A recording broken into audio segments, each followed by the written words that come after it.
다 함께 새롭게 번역된 사도신경으로 우리의 신앙을 고백하겠습니다. 나는 전능하신 아버지 하나님, 천지의 창조주를 믿습니다. 나는 그의 유일하신 아들, 우리 주 예수 그리스도를 믿습니다.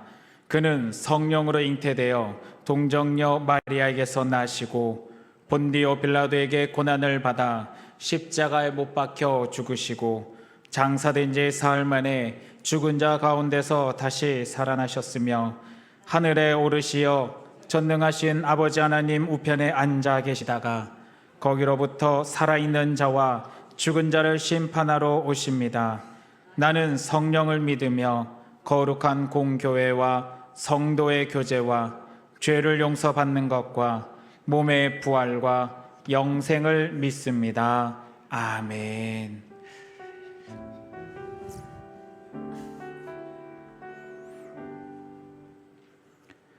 사랑과 은혜가 풍성하신 주님 감사합니다. 귀한 성일 주님 앞에 나와 예배드리며 주님께 영광 돌릴 수 있는 귀한 은혜를 허락하심을 감사합니다. 오늘 이 시간에도 주의 말씀을 사모하며 그 말씀을 듣고자 함께 모인 주님의 귀한 백성들이 있습니다.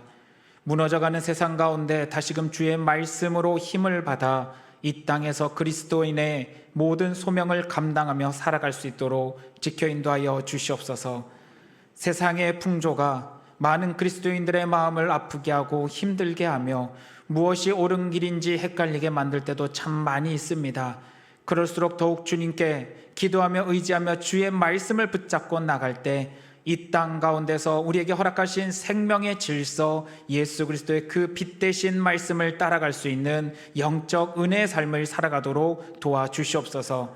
이를 위하여 오늘 말씀을 듣고자 나왔사오니 주여 선포되어지는 말씀 속에 귀한 은혜의 말씀을 허락하여 주사 인간의 생각은 가려주시고 오직 주의 말씀만이 선포되어질 수 있도록 은혜 더하여 주시옵소서. 감사드리며 살리신 우리 주 예수 그리스도 이름으로 기도드립니다. 아멘.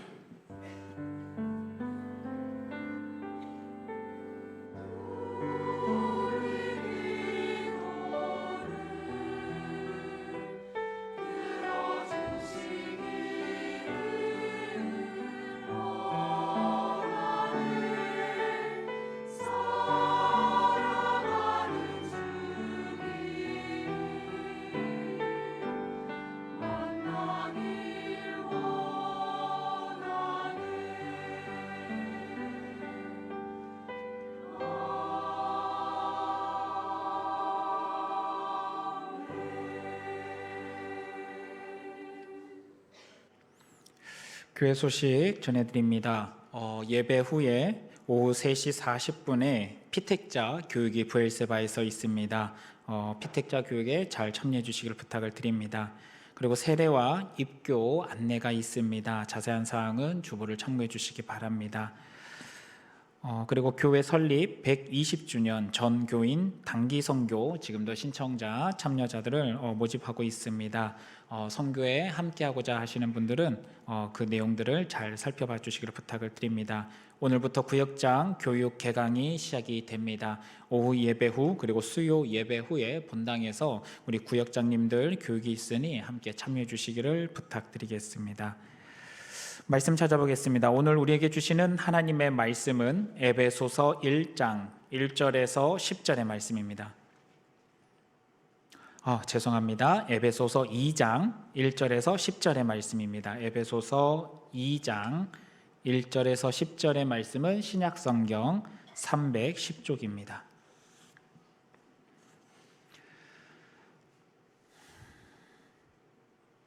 우리 기록된 말씀을 한 절씩 교독하여 읽겠습니다. 그는 허물과 죄로 죽었던 너희를 살리셨도다.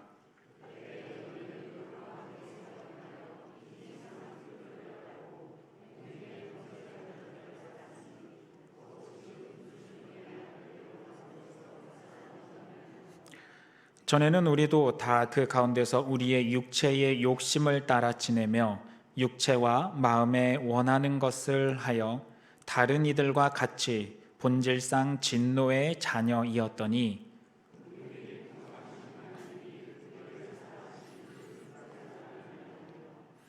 허물로 죽은 우리를 그리스도와 함께 살리셨고 너희는 은혜로 구원을 받은 것이라.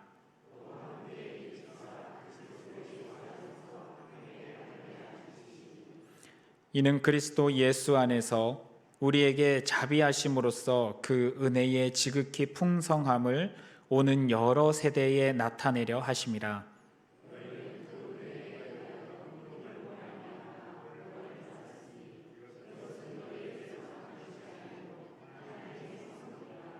행위에서 난 것이 아니니 이는 누구든지 자랑하지 못하게 함이라. 함께 읽겠습니다.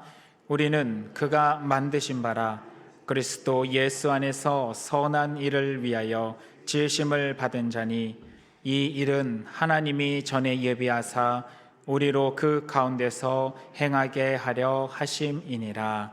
아멘.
찬양을 통해 영광 받으시 하나님께 영광의 박수 올려드립니다. 할렐루야. 아멘. 아멘. 예, 찬양 가사처럼 오 신실하신 주님만 외치시기를 부탁드립니다. 아멘. 예, 이렇게 특성이 있고 이렇게 성가를 하는 날에는 성가대를 쳐다보면서 꼭 이렇게 말을 해야 되겠더라고요. 예, 우리 성가대뿐만이 아니라 모든 성도님들도 오늘 이 가사처럼 오 신실하신 주님, 이 고백이 나올 수 있는 신앙의 삶을 살아갈 수 있기를 간절히 소망합니다. 예, 오늘 우리가 함께 나눌 말씀은 에베소서 2장의 말씀입니다. 지난번에 제가 오후 예배 설교할 때는 1장의 말씀을 함께 나누면서 우리 그림 그리는 것에 대한 이야기를 했는데, 오늘은 건축에 대한 이야기를 함께 나누고자 합니다. 물론 제목을 건축이라고 해놔서 제가 건축이라고는 하는데, 사실 이게 설교가 어떻게 흘러가게 될지는 저도 잘 모르겠습니다. 최근에 그 인터넷 뉴스를 이렇게 좀 보다가 갑자기 부각되는 사진이 몇 장이 있었습니다. 무슨 사진이었냐면 지하철에서 어떤 남성분이 그 이제 프로 야구 경기를 영상으로 이렇게 핸드폰을 보면서 지하철 바닥에다 침을 막 뱉으면서 보고 있는 그런 사진이 이렇게 딱 떠오르더라고요. 2023년에 부각됐었던 사진인데 2025년인 지금 2년이 지났는데 이게 다시 막 떠오르고 있습니다. 왜 갑자기 이 사진이 떠오르는 걸까 조금 생각을 하게 됐습니다. 곰곰이 생각을 하면서 이렇게 지켜보다 보니까 이 사진이 우리에게 말하고 싶은 것은 바로 한국 사회가 어느 순간부터 굉장히 무질서해지기 시작했다는 것을 부각하는 게 아닌가 하는 생각이 좀 들었습니다. 여러분 주변에 우리 한국이 참 무질서해지는 모습들이 많이 나타나는 거 이리저리 많이 보실 겁니다. 사람들이 점점 질서가 없어져요. 야, 왜 저러지? 사람은 왜 저러지? 길 한복판에서도 정말 자기 마음대로 하는 사람들, 지나가는 사람들을 툭툭 치면서 다니는 사람들, 요즘에 그 지하철 1호선은 아주 강한 자 외에는 살아남지 못한다라는 표현이 있을 만큼 별의별 사람들을 다 만난다고 하죠. 한국 사회가 어느 순간부터 이렇게 무질서하게 된 것일까요? 너무 어마어마하게 무질서해지고 있습니다. 이런 무질서한 모습들이 한국 사회 가운데 부각이 되기 시작하는데, 여러분 근데 한 가지 생각해 볼 것이 있습니다. 이와 같은 무질서한 모습들은 사실은 우리의 본 모습입니다. 한번 따라해 보시기 바랍니다. 무질서는 우리의 본 모습입니다. 여러분, 우리는 사실 무질서한 존재들입니다. 무질서하다는 것은 다르게 표현하면요, 말 그대로 질서가 없다는 거죠. 동시에 질서가 없다는 것은 우리에게 유일한 질서 대신 말씀이 없는 삶을 살아가는 존재였다는 것을 이야기합니다. 말씀이 없는 존재였다라는 것은 결국 우리는 우리의 욕망을 따라서 살아가던 사람이라는 것이고, 욕망을 따르며 살아간다는 것은 결국 세상 권세 잡은 자의 영향 아래서 살아가는 존재였다는 것을 이야기합니다. 그럼 다시 한번 이야기해 보겠습니다. 지금 한국 사회가 굉장히 무질서한 모습으로 변해가고 있습니다. 그러면 한국 사회에 영향을 주고 있는 존재는 어떤 존재라는 건가요? 세상 권세 잡은 어떤 존재. 성경은 그것을 분명하게 이야기합니다. 마귀 사탄이라고 이야기합니다. 한국 사회의 모습을 바라보면 우리 사회가 지금 얼마만큼이나 이 마귀의 사단의 영적인 영향력을 많이 받고 있는지 잘 드러나고 있습니다. 정치적인 뉴스를 바라볼 때 요즘 굉장히 부각되는 종교가 막 떠오르고 있죠. 최근에 이단에 대한 영상들이 대중매체 가운데 어마어마하게 나왔습니다. 숨겨져 있던 것들이 드러나기 시작했고, 그들의 영향력이 얼마나 컸는지도 우리에게 보여줍니다. 그 영향력이 정치, 경제, 사회, 문화 곳곳에서 영향을 주고 있었고, 과연 우리 생각을 벗어난 오랜 기간 그 영향이 주어졌다는 것을 우리가 알게 됩니다. 당연히 그 영향을 보고 배우고 자라난 세대는 어떤 영향력 아래서 살아가는 존재가 되었을까요? 결국은 자기 욕망대로 살아가는 존재들이 된 것이죠. 젊은 세대들을 바라보시기 바랍니다. 그들에게 정말 인내가 있고 질서가 있고 예의가 있고 통용되어지고 있는 규칙이 있는지, 그 친구들은 하고 싶은 것을 자기 마음대로 하고 싶어하고 욕망을 따르는 삶을 보여줍니다. 근데 젊은 세대만 진짜 그럴까요? 아니요. 이제는 모든 세대가 그렇게 합니다. 오직 누구만 그 세대에서 벗어나려고 몸부림치고 있을까요? 그리스도인들만이 벗어나고 있는 겁니다. 제가 그리스도인이라고 표현을 했습니다. 교회 다니는 사람이라고 표현하지 않습니다. 어떤 사람들요? 그리스도인들. 그리스도인들은 세상의 질서가 아닌 예수 그리스도의 말씀이 그들의 질서가 되는 사람들입니다. 그럼 여러분께 묻겠습니다. 여러분은 그리스도인입니까? 아니면 교회 다니는 사람입니까? 말이 쉽게 안 나오죠. 내 삶을 딱 돌아보세요. 내가 진짜 그리스도인 맞나? 교회 다니는 사람은 아니야.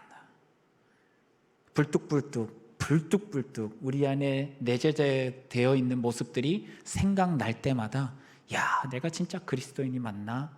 염려되고 걱정될 때도 있습니다. 염려하고 걱정하면 그래도 다행이에요.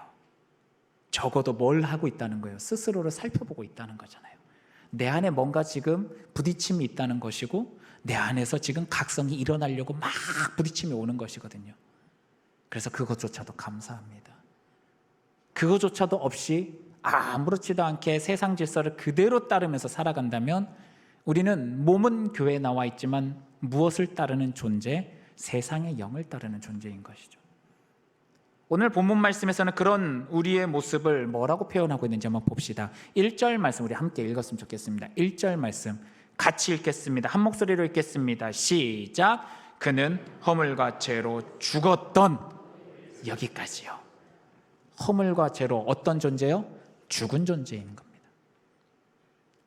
여러분, 우리가 세상의 영, 세상 권세 잡은 자의 영, 그 영에 속한 자로서 욕망을 따르는 삶을 살아간다면 우리는 지금도 어떤 존재라고요? 허물과 죄로 죽은 존재인 겁니다. 죽었다라는 것은 더 이상 예수 그리스도의 생명이 없는 존재인 것을 이야기하죠. 몸은 교회에 나와 있지만 우리 안에 예수 그리스도의 질서가 없고 그 생명이 없는 죽은 존재이면 우리는 어떻게 합니까? 그래서 교회들이 지금 아우성을 치는 것이죠. 많은 영들이 이전까지는 살아있다라고 이야기를 했지만 실상은 알고 보니 죽은 자의 모습이었던 성도들이 굉장히 많이 있습니다.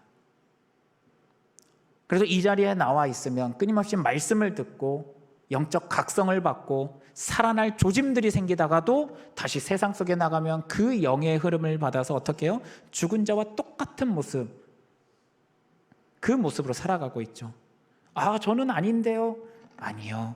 세상 가운데서 내가 정말 육체의 욕망을 따르는 삶을 살고 있는지 아닌지를 살펴보면 아, 내가 죽은 자의 모습으로 살고 있었구나 하는 게 바로 드러납니다. 사도 바울의 입장에서 이런 에베소 교회 사람들에게 이 말을 왜 하는 것일까요? 그들이 다 당신들은 다 죽은 사람입니다 이걸 말하고 싶어 했던 걸까요? 우리가 말씀을 다시 한번 보십시오. 뭐라고 합니까? 그는 허물과 죄로 죽었던 과거입니다. 우리가 인정할 것은 인정해야 됩니다. 우리는 죽었던 존재입니다. 세상 욕망을 따르던 존재입니다. 동시에 지금도 세상의 영향을 받게 되면 그 욕망을 자꾸 따라가려고 하는 습성이 남아있는 사람들입니다. 내가 이것을 인정하지 않고 살아가면요, 내 모습을 돌아보지 않습니다. 야, 저는 죄 지은 적 없습니다. 저는 나쁜 일 절대 한 적 없습니다. 여러분, 그런 사람들이 제일 나쁜 짓 많이 합니다. 인정할 건 인정해야 그 다음부터 뭘 합니까? 돌이키려고 몸부림치는 거죠. 여러분, 살을 빼려면요, 뭐부터 인정해야 됩니까? 아, 내가 많이 먹고 있었구나. 이거 인정 안 하면 어떻게 될까요?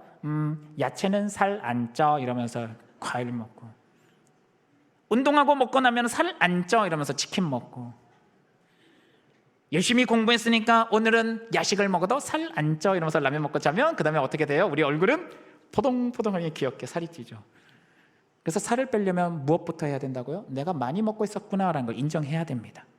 운동을 하지 않고 있었구나라는 걸 인정해야 되고 내 습관이 불규칙했구나라는 것을 인정할 때 거기서부터 시작하는 거죠. 인정이 되니까 그때부터 지금 내 모습을 멈춰야 거기서부터 시작이구나 알 수 있는 거죠.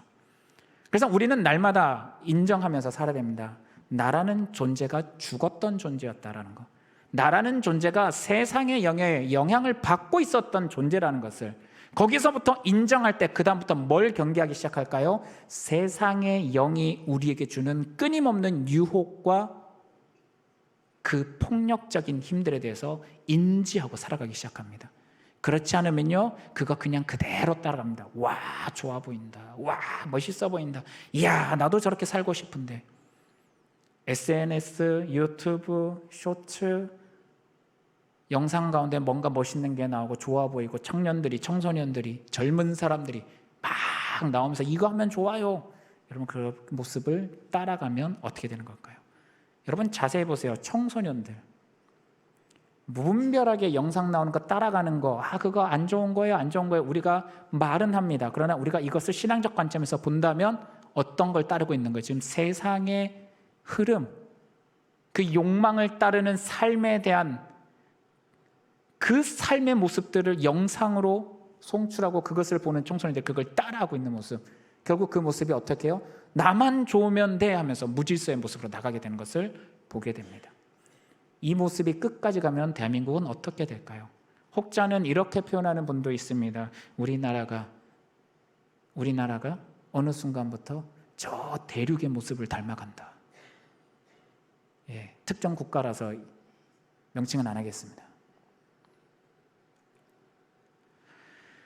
신앙인의 모습이 하나님 나라 백성이라면 하나님 나라 백성다운 삶을 살아야 되지만 어느 순간부터 하나님 나라 백성답지 않은 모습으로 살아가고 있었고, 결국 그 모습은 죽은 자, 무너진 자, 그리고 세상 권세를 따른 자의 모습으로 살아가고 있었다는 것, 그것이 우리의 모습이라는 것을 우리는 철저하게 인정하고 그 모습에서부터 다시 회복의 모습으로 나갈 수 있기를 간절히 소망합니다. 이를 위하여 예수 그리스도께서는 결국 어떻게 하십니까? 하나님의 계획을 따라서 십자가 사건을 우리에게 허락하셨습니다. 여러분, 여기서 제가 방금 이렇게 표현했습니다. 하나님의 계획을 따라서라고 표현했습니다. 우리는 하나님의 은혜가 없었다면 지금도 아마 죽은 자의 모습으로 살아가고 있을 것입니다. 다르게 말하면 세상 욕망 따라서 살아가는 존재로 우리는 몰락할 것입니다. 그러나 하나님, 우리가 믿고 있고 우리가 의지하고 그리고 우리가 나의 아버지라고 고백하는 그 하나님께서는 우리를 향하여 무한한 긍휼의 마음을 품어주셨습니다. 긍휼, 불쌍히 여기는 마음. 여러분, 자식도요, 말을 정말 듣지 않으면 어떻게 합니까? 이제 꼴도 보기 싫다고 관계를 끊어버리는 관계들도 있습니다. 그러나 하나님은 어떤 하나님이십니까?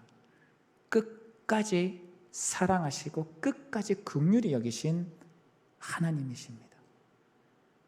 하나님의 긍휼히 여기시는 그 마음이 결국은 무너지고 죽어졌고 그리고 세상 가운데 붙잡힌 바 살아갔던 우리를 향하여 하나님의 구원의 역사를 계획하셨다는 것, 이게 우리에게 놀라운 은혜의 말씀이죠. 사도 바울은 에베소 교회 사람들에게 이 말씀을 전하면서 너희가 죽은 자였고 세상의 질서를 따랐고 그 당시 통용되고 있었던 로마의 문화, 헬라의 문화, 더 나아가 세상의 욕망을 따르는 육체적 욕망을 따라서 살아갔던 그 문화와 가치 안에서 죽어 있었던 너희들에게 이젠 예수 그리스도의 생명의 능력으로 너희에게 구원의 역사, 그 복음의 역사가 전해졌는데 그것은 다름 아니라 하나님이 너희를 긍휼히 여기셨기 때문에 보내주신 구원의 은혜라는 것을 오늘 분명하게 밝히고 있습니다. 여러분, 우리는 세상의 욕망을 따를 수밖에 없는 존재임에도 불구하고 하나님은 우리를 심판하시는 것이 아니라 뭘 하셨다는 것을 이야기합니까? 긍휼히 여기셨다는 거죠. 여러분, 한번 따라해 주시기 바랍니다. 우리 하나님은 긍휼히 여기시는 하나님이십니다. 하나님이 우리를 긍휼히 여기지 않으셨다면 우리는 하나님 앞에서 심판 이외에는 어떠한 결과도 받아들일 수 없을 것입니다. 그러나 하나님은 우리를 긍휼히 여기셨기에 그 불쌍히 여기는 마음으로 사랑의 열매인 예수 그리스도를 우리에게 보내주셨습니다. 이는 아무 쓸모없는 건물을 새로운 쓰임으로 다시 만드는 것과 같은 모습일지도 모르겠습니다. 여러분, 하나님은 우리를 창조하신 창조주의자, 우리의 모든 삶을 이끄시는 절대자이십니다. 그 하나님께서 우리를 긍휼히 여기셨기에 원래의 목적, 하나님께서 처음 인간을 창조하실 때 그 목적을 다시 회복시키고자 하시는 마음을 품어주셨기에 우리는 이 구원의 은혜를 입은 존재가 될 수 있었습니다. 하나님께서 그 긍휼의 마음으로 이제는 원래의 목적을 회복시키기 위하여 예수 그리스도 그 십자가의 은혜를 우리에게 주셨기에 우리는 우리의 공로가 아닌 그 사랑의 열매, 그 은혜로 말미암아, 그리고 그 은혜를 주셨다는 믿음으로 말미암아 구원받게 된 존재가 되어졌습니다. 이는 내 힘과 능력이 아닌 철저히 하나님의 계획이라는 것을 우리는 잊어서는 안 될 것입니다. 내 능력으로 구원을 받았다, 내가 잘해서 구원을 받았다, 우리는 항상 말씀을 통해서, 설교를 통해서 이것이 아니라는 것을 알고는 있지만 때로는 내가 아무것도 행하지 못해서 하나님께 인정받지 못하는 건 아닌가라는 불안감 가운데 살아갈 때도 있습니다. 그러나 사랑하는 성도님들, 오늘 이야기합니다. 말씀은 우리에게 분명하게 이야기합니다. 그 모든 것은 하나님이 우리에게 주신 선물이라고 표현을 하고 있습니다. 선물은 노동의 결과가 아닙니다. 한번 따라해 주십시오. 선물은 노동의 결과가 아니다. 은혜입니다. 은혜입니다. 철저히 은혜입니다.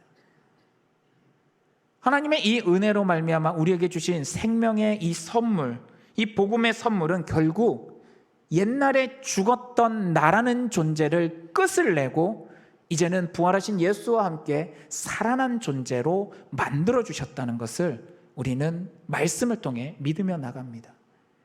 우리는 살아난 존재가 되었습니다. 예수 그리스도가 우리에게 주신 하나님의 선물이란 것을 믿고 그 믿음으로 말미암아 나도 함께 살아난 존재가 되었습니다. 이것은 우리의 이성과 논리의 개념이 아닙니다. 이건 철저히 하나님의 능력이고 하나님의 은혜의 영역입니다. 그렇기에 우리의 모습은 우리의 노력으로 무언가를 새롭게 만들어지는 것이 아닌 철저히 하나님의 능력으로 새로워지는 존재가 되었음을 밝히고 있습니다. 오늘 제목을 천국 건축학 개론이라고 표현을 해봤습니다.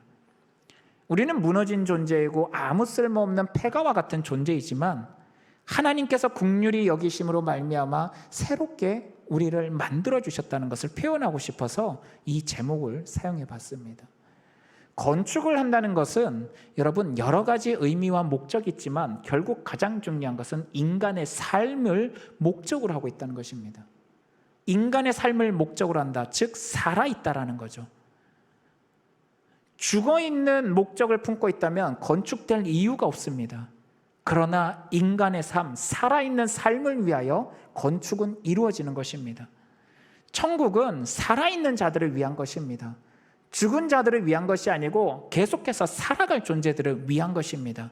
살아갈 존재라는 것은 살아갈 존재로 만듦을 받은 하나님의 그 목적성을 띠고 살아가야 된다는 것을 또한 이야기합니다. 건물을 지었지만 그 건물의 목적성을 잃어버리면 무슨 의미가 있겠습니까?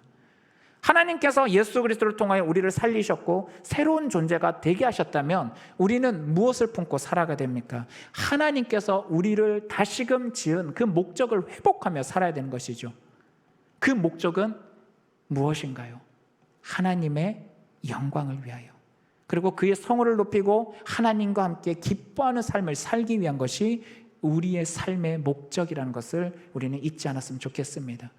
그러면 우리의 삶의 현장 속에 이와 같은 하나님의 목적성을 품고 살아가는 삶을 회복하려면 결국 나라는 존재가 어떤 존재이고 그리고 그 목적성을 따라서 무엇을 기준으로 살아야 될지를 분명하게 알아야 그 모든 것들이 이루어져 나갈 수 있을 것입니다.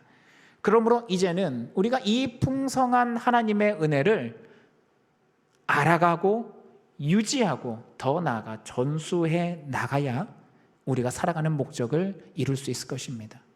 그런 의미에서 우리가 7절 말씀 한번 같이 읽어봤으면 좋겠습니다.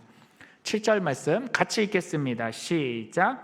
이는 그리스도 예수 안에서 우리에게 자비하심으로써 그 은혜의 지극히 풍성함을 오는 여러 세대에 나타내려 하심이라. 아멘.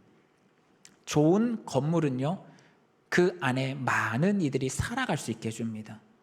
더 나아가 그 안에서 평안을 누리게 하고 그 안에서 생산적인 결과물을 만들어냅니다.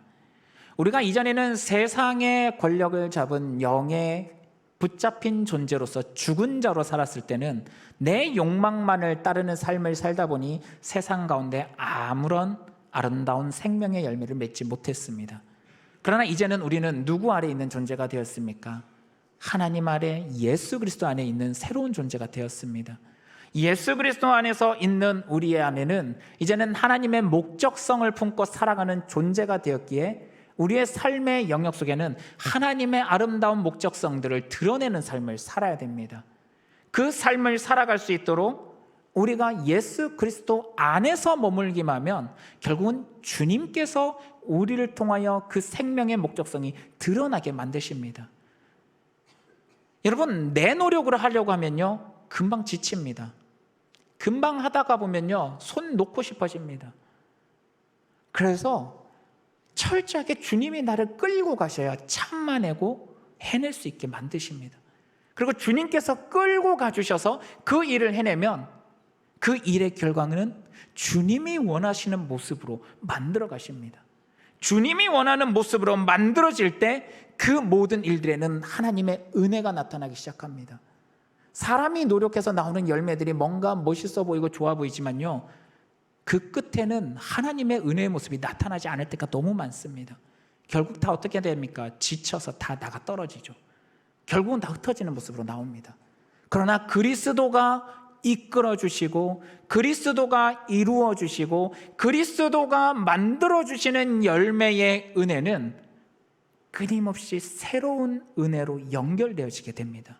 이것이 하나님의 목적성을 온전하게 품은 자들, 새롭게 만들어진 자들, 새로운 하나님의 뜻을 품고 나가는 자들의 삶의 모습 속에 나타나는 영향력이죠. 교회 공동체는 이 영향력을 회복해야 됩니다. 각자가 성전으로서의 새로운 피조물이 되었으니 그 피조물로서 우리 안에 그리스도의 영향력이 잘 흘러나와서 함께 일하며 나갈 때 아름다운 열매를 맺고 그 열매가 더 좋은 은혜의 모습을 나타내야 되는데, 우리가 그리스도 안에 있지 못하면 그 은혜의 줄이 끊어지기 때문에 날마다 우리의 모습을 다시 살펴봐야 되는 것이죠.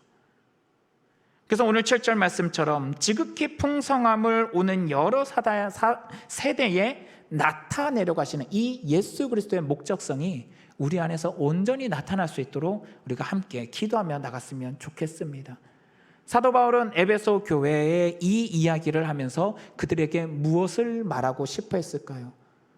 에베소 교회에 대해서 설명을 했을 때 그곳에는 유대인 출신들 그리스도인들과 이방인 출신들 그리스도인들, 서로 다른 문화와 세대가 함께 모여있는 교회 공동체였기 때문에 여러 가지 분란과 어려움이 있었지만 그들 모두가 그리스도 안에서 하나 되고 함께 되었을 때 아름다운 교회 공동체로서의 역할을 감당할 때 귀한 열매가 맺을 수 있다는 것을 사도 바울은 이야기하고 싶었고, 그리고 그 모습은 이제는 각자의 삶의 모습 속에 내가 어떻게 해야 이런 하나된 모습이 회복될 수 있을까에 대해서 오늘 2장을 통해서 이야기하고 있는 것입니다. 여러분, 날마다 기억하며 나갑시다.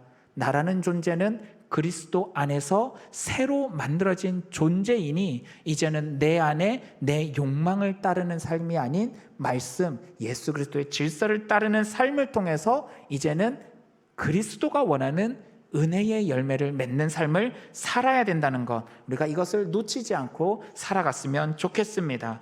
결국 그로 말미암아 예수 그리스도의 그 아름다운 열매로 말미암아 이제는 선한 일들을, 그리고 그 지으심 받은 목적성을 이루며 살아가는 교회 공동체가 되는 것, 이것이 우리 광릉내 교회 모든 성도 공동체가 이루어야 될 목적이라고 저는 믿으며 나갑니다. 10절 말씀에 이렇게 표현하고 있습니다. 우리는 그가 만드신 바라 그리스도 예수 안에서 선한 일을 위하여 지으심을 받은 자니 이 일은 하나님이 전에 예비하사 우리로 그 가운데서 행하게 하려 하심이니라. 이것은 하나님께서 처음부터 목적하셨던 일이고 우리를 창조하신 궁극적인 이유입니다. 우리가 때로는 세상 가운데 욕망을 따르고자 하는 모습들이 나타날 수도 있겠지만, 나라는 존재가 예수 그리스도를 통해서 어떻게 구원받았는지를 분명하게 기억하며 그 욕망의 모습을 참아내고 이겨내고, 더 나아가 예수 그리스도 안에서 원래 하나님께서 목적하셨던 그 모습을 회복하며 나간다면, 이제는 주님께서 원하시는 아름다운 열매들을 우리가 온전하게 이루며, 그리고 건축의 원래 목적, 바로 사람이 살아가고 풍성하게 은혜를 경험할 수 있는 그 목적성을 우리가 온전히 회복하게 될 줄로 믿습니다. 아직 우리는 천국에 가지 않았습니다. 그러나 이 땅의 삶의 모습 속에 여러분으로 말미암아 하나님 나라를 경험할 수 있도록 여러분이 이 땅에서의 천국, 이 땅에서의 성전이 되어주시기를 부탁을 드립니다. 철저히 하나님 안에서, 그리스도 안에서 성전의 모습을 회복하여 우리 모두가 그리스도가 원하는 은혜의 열매를 맺어가는 귀한 성도들 될 수 있기를 간절히 소망합니다. 우리 함께 찬양했으면 좋겠습니다. 우리 잘 알고 있는 찬양입니다. 우리 예수 안에서 함께 우리 박수 치면서 찬양하고 함께 기도했으면 좋겠습니다. 우리 예수 안에서 함께 찬양하겠습니다. 우리 박수 치면서 찬양할까요? 예수 안에서 우리 화목됐네. 예수 안에서 우리 화목됐네. 하나님의 영광 함께 누릴 소망 있네. 예수 안에서 우리 화목됐네. 예수 안에서, 예수 안에서 우리 기뻐하네. 예수 안에서 우리 기뻐하네. 하나님의 영광 함께 누릴 소망 있네. 예수 안에서 우리 기뻐하네. 예수 안에서 우리 사랑하네. 예수 안에서 우리 사랑하네. 하나님의 영광 함께 누릴 소망 있네. 예수 안에서 우리 사랑하네. 예수 안에서 우리 감사하네. 우리 감사하네. 예수 안에서 우리 감사하네. 하나님의 영광 함께 누릴 소망 있네. 예수 안에서 우리 감사하네. 우리 함께 기도하겠습니다. 사랑과 은혜가 풍성하신 주님, 감사합니다. 우리의 모습이 죽은 자였으나 주님의 은혜로 살아난 자가 되었음을 고백합니다. 이제는 그 예수 안에서 하나님 나라를 보여줄 수 있는 영적 성전의 모습을 회복할 수 있기를 간절히 소망합니다. 우리를 통하여 이루고자 하셨던 하나님의 원래의 목적, 예수 그리스도 안에 있을 때 그것을 이룰 수 있음을 고백하오니, 세상 가운데 끊임없이 욕망을 따르게 만드는 여러 가지 상황과 여러 가지 유혹 속에서도 예수 그리스도 안에서 그 모든 것을 이겨낼 수 있는 영적 힘과 은혜를 얻도록 허락하여 주시옵소서. 그로 말미암아 우리의 모습 속에 아름다운 천국의 열매가 나타나게 도와주시고, 그것으로 말미암아 하나님의 은혜가 우리의 모습 속에서 드러나는 귀한 은혜의 역사를 허락하여 주시옵소서. 특별히 기도합니다. 세상의 유혹에 무너지게 만드는 여러 가지 힘들고 어려운 상황들이 사랑하는 성도들의 삶의 현장 속에 참 많이 있습니다. 그 어려움들을 아버지의 은혜로 해결받을 수 있게 도와주사 죽은 자를 살리신 그 아버지 하나님의 능력의 역사가 이제는 힘들고 어려운 삶의 연장 속에서도 구원의 역사로 나타날 수 있도록 도와주시옵소서. 내 힘과 능력으로는 한계가 있고 내 능력으로 할 수 없는 여러 가지 일들이 있사오니 주여 그 순간순간마다 그리스도의 능력, 그 생명의 능력, 그 부활의 능력이 나타나서 긍휼히 여기심으로 말미암아 우리 모두의 삶들이 회복되어지는 귀한 은혜를 허락하여 주시옵소서. 이제는 우리 주 예수 그리스도의 은혜와 아버지 하나님의 무한하신 사랑하심과 성령 하나님의 감화감동 교통하심이 오늘 주의 말씀을 듣고 죽은 자 가운데서 다시 살아난 존재로서 이젠 예수 그리스도의 향기를 내뿜으며 살아가고자 결단하며 나가는 사랑하는 우리 광릉내 교회 식구들 머리 위에 그들의 가정과 삶의 현장과 직장 위에 지금으로부터 영원토록 함께 하시기를 축원합니다. 아멘.